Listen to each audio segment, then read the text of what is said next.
Welcome to first class tuition centre. This is Prakash. அனைவருக்கும் வணக்கம். இன்றைக்கி நடந்த 10th public exam science 26/2026 March 10th science எக்ஸாமோட கீ ஆன்சர், பப்ளிக் எக்ஸாமோட கீ ஆன்சர் பார்க்க போகிறோம். தொடர்ந்து வகுப்பு பாருங்கள். உங்களுக்கு யூஸ்ஃபுல்லாக இருந்ததுன்னா மறக்காம ஃப்ரெண்ட்ஸ் கொஞ்சம் அப்படியே ஷேர் பண்ணுங்கள். ஃபஸ்ட்டுக்கு ஆப்ஷன் டி 300% அதிகரிக்கும். Increase by 300%. G equal to gm/r². இந்த ஃபார்முலாவில் நீங்கள் சப்ஸ்டியூட் பண்ணிங்கன்னா ஈஸியாக ஆன்சர் கொண்டு வரலாம். ரெண்டாவது கொஷின் பார்க்குறப்போ ஆப்ஷன் சி நேர்குறி அல்லது எதிர்குறி, எதர் பாசிட்டிவ் ஆர் நெகட்டிவ். அடுத்தது ஆப்ஷன் பி ஆவில் இருக்கும்.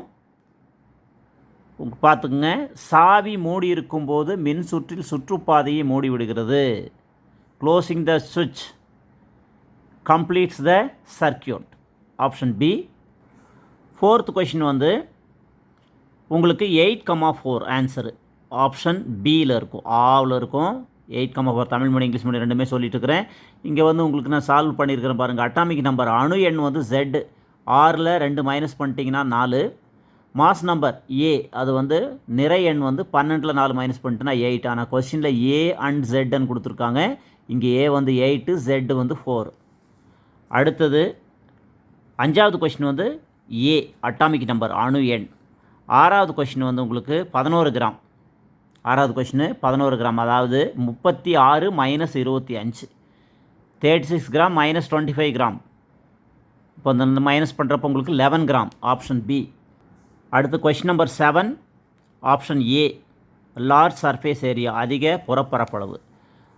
8th கொஷினுக்கு வந்து ஆப்ஷன் ஏ, அதாவது C3H8 propane, C4H10 butane, CnH2n+2 அது தொடர்ச்சியாக வரும் இணைன்னு கேட்டிருக்காங்க. CnH2n+2 ஆல்கேன் வரிசையின் பொது வாய்ப்பாடு CnH2n+2.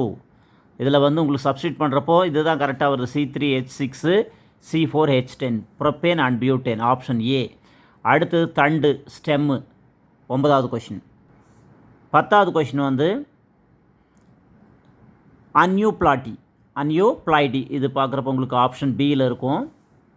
அடுத்தது 11வது கல்லீரல் சிதைவு, சிராசஸ் ஆஃப் லிவர். அடுத்தது லாஸ்ட் ஒன் பார்க்குறப்ப உங்களுக்கு ஸ்கிரிப்ட் எடிட்டர் லாஸ்ட் லெசன்லேருந்து ஆப்ஷன் பியில் இருக்கும். 12மே உங்களுக்கு ஈஸியாக தான் கேட்டிருக்காங்க. 2 மார்க் கொஷினில் ஃபஸ்ட்டு பாயில் விதி, ஏற்கனவே நான் போன கிளாஸ்லேயே சொல்லியிருந்தேன். நம்ம கொஷின் பேப்பர்லேருந்து நிறைய கொஷின் வரும்னு சொன்ன மாதிரியே வந்திருக்கு. பாயில் விதி first, P directly proportional to 1/v boil விதி.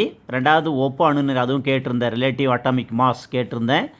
அடுத்தது வந்து துரு என்பது என்ன, அது உருவாதுக்கான சமன்பாடு, இதுவும் நான் கொடுத்துருந்தேன். 4Fe + 3O2, அப்புறம் H2O 2FeO3 H2O, இதுதான் வந்து துருவோட வாய்ப்பாடு சமன்பாடு. அடுத்தது பார்க்குறப்போ உங்களுக்கு கீட்டோனின் பெயரையும் மூலக்கூறு வாய்ப்பாடும், எளிய கீட்டோனின் பெயர் இதுவும் கொடுத்துருந்தேன்.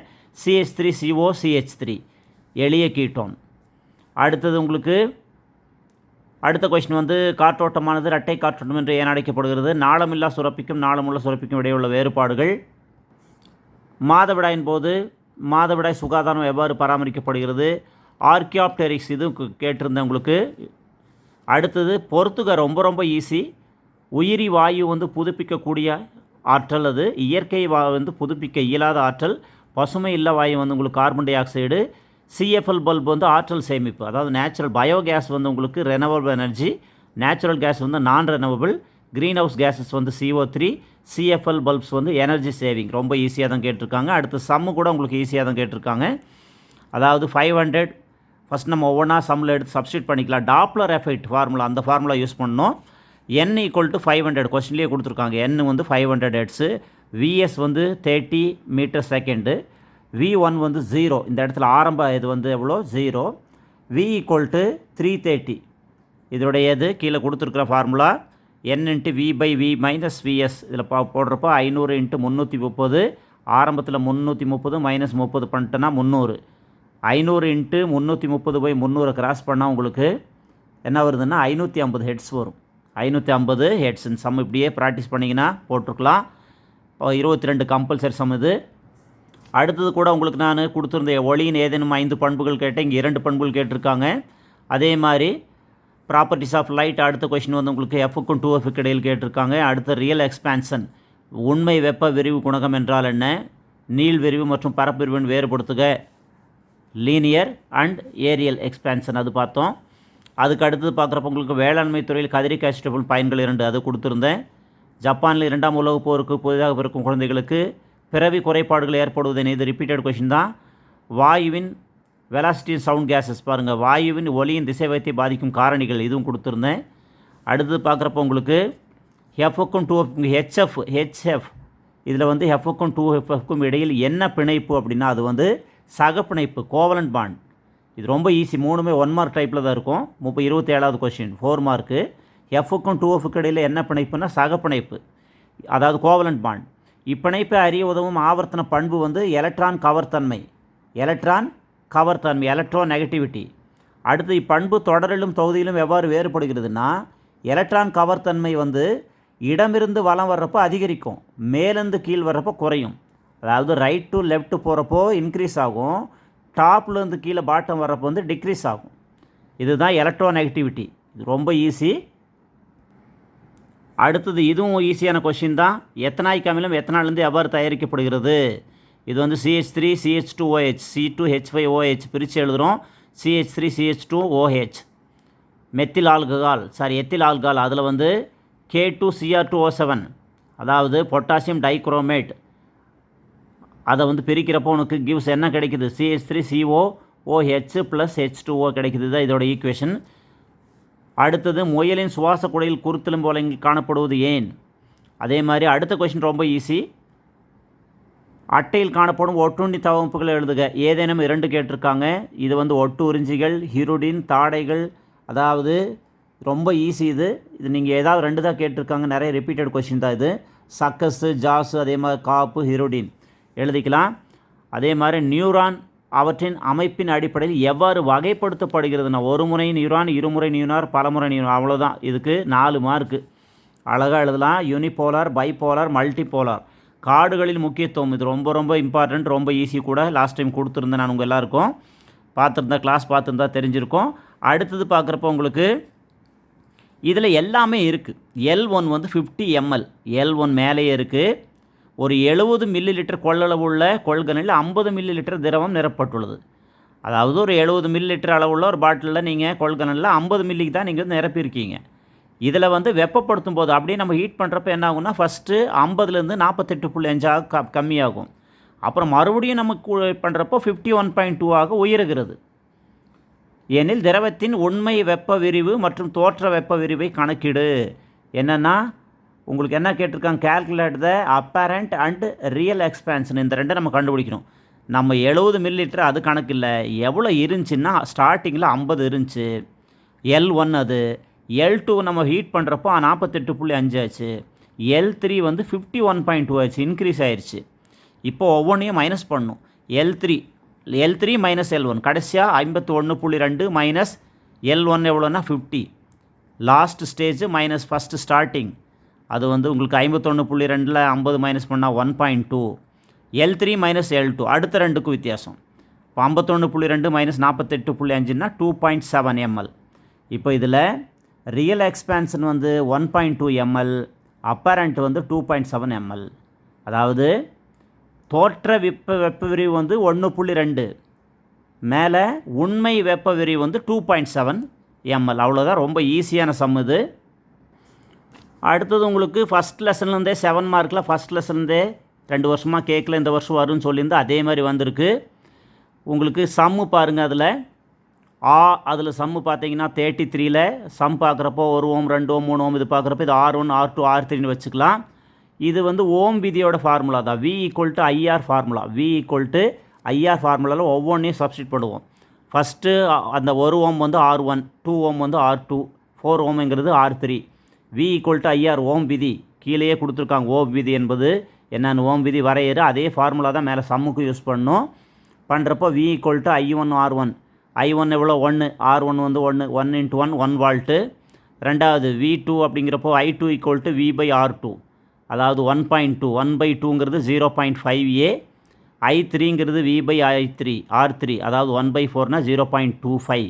இதில் என்ன ஆன்சர் உங்களுக்கு என்னென்ன கிடச்சிருக்குன்னா, அதாவது 1 வால்ட்டு, அதே மாதிரி 1A 0.5A 0.25A அப்படின்னு கிடச்சிருக்கு.